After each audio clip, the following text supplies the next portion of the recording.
1930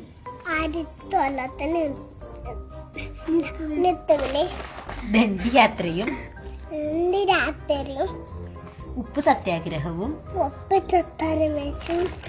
ഗാന്ധിജിയുടെ നേതൃത്വത്തിൽ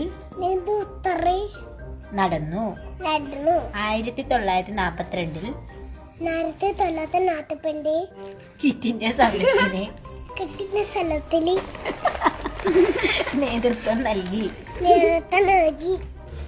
ഇദ്ദേഹം സത്യത്തിലും അഹിംസയിലും ഉറച്ചു നിന്നു.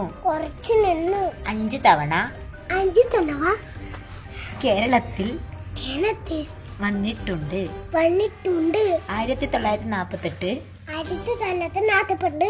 ജനുവരി 30 നാഥൂറാം വിനായക് ഗോഡ്സെ എന്ന മതഭ്രാന്തന്റെ വെടിയേറ്റ് ഗാന്ധിജി മരിച്ചു.